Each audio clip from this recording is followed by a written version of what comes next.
Françoise Gutmann, bonjour. Bonjour. Alors la crise pousse souvent à essayer de faire mieux avec autant, voire moins. Est-ce que les entreprises alsaciennes se remettent également en question en ce moment? C'est une très bonne question. Alors, j'ai envie de répondre de manière beaucoup plus générale par rapport aux entreprises alsaciennes. C'est vrai que je m'adresse principalement aux entreprises alsaciennes, mais cette problématique peut concerner toutes les entreprises au niveau national.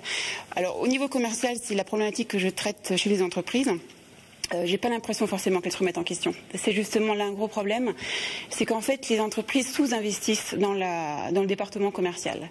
Encore aujourd'hui, je vois des entreprises qui sont en pleine crise, qui n'atteignent pas leur prévisionnel, qui n'atteignent pas leur marge prévisionnelle et qui continuent de gérer des appels entrants, qui continuent de rester passifs au niveau commercial. Mais alors, est-ce que c'est la bonne période pour essayer de gagner en efficacité ou est-ce qu'il faut d'abord faire le dos rond en période de crise et la laisser passer? Si vous laissez passer la crise, vous êtes sûr que votre entreprise va péricliter et il n'y aura plus rien. Vous vous adressez principalement aux PME aussi. Est-ce que vous pensez que toutes les PME, sans exception, ont encore de quoi améliorer leur efficacité commerciale? On peut toujours améliorer. Il y a, toutes les entreprises sont tangibles, qu'il y ait une structure commerciale avec une direction commerciale, des commerciaux, tout est perfectible et on peut toujours améliorer son efficacité commerciale. Alors, l'efficacité commerciale, c'est une chose, certes, mais un patron de PME risque d'avoir plutôt tendance à améliorer son produit, voire sa productivité. Est-ce qu'on peut lui donner tort? C'est justement bien le problème. C'est que l'argent, c'est le nerf de la guerre. Une entreprise vit uniquement que parce qu'elle fait du chiffre d'affaires. Aujourd'hui, on continue d'investir dans l'outil de production. On continue à investir on formalise en fait ces processus de production.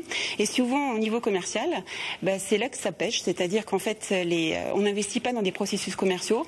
Et je vois comme les entreprises aujourd'hui embauchent des commerciaux débutants pour faire de la chasse, c'est-à-dire aller prospecter des nouveaux clients, et on laisse en fait la belle part, c'est-à-dire ce que j'appelle la belle part du lion, aux entreprises qui sont chevronnées, c'est-à-dire qui font de l'élevage et qui continuent de faire de la fidélisation clientèle. Alors que le plus difficile dans le commercial, c'est bien la prospection de nouveaux clients. Alors c'est le conseil universel que vous pourriez donner aux PME alsaciennes, c'est n'oubliez pas de faire de l'élevage plutôt que de la chasse. Ah non, c'est le contraire. Plutôt faire de la chasse que de l'élevage. En fait, les deux sont importants. Les deux sont importants. Mais ce que je dis en général, c'est que les entreprises n'arrivent pas encore aujourd'hui, malgré la période de crise dans laquelle nous sommes, les entreprises n'arrivent pas à sortir de leur zone de confort. C'est-à-dire qu'en fait, on continue de faire l'élevage, ce qui est beaucoup plus facile. Moi-même, c'est beaucoup plus facile pour moi d'aller recontacter une entreprise que j'ai déjà prospectée, de revoir les clients que je connais et qui me font déjà confiance, qu'aller démarcher un nouveau client que je ne connais pas et que je n'ai jamais rencontré. Alors je dirais le premier exemple, c'est vous êtes spécialisé également dans le transfrontalier. Est-ce que les PME alsaciennes ont suffisamment le réflexe d'aller essayer de franchir le Rhin? Je dirais pas suffisamment. En même temps, le problème, on pourrait extrapoler là-dessus, on pourrait parler beaucoup sur ce sujet longtemps. C'est-à-dire que les entreprises aujourd'hui ne parlent pas suffisamment l'allemand. Aujourd'hui, les jeunes ne parlent plus l'allemand, donc elles ont envie d'aller outre-Rhin. Mais il y a un manque de culture transfrontalière et surtout un manque de langue.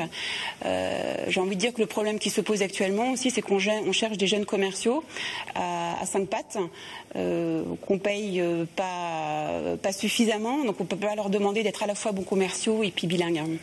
Françoise Gutmann, merci.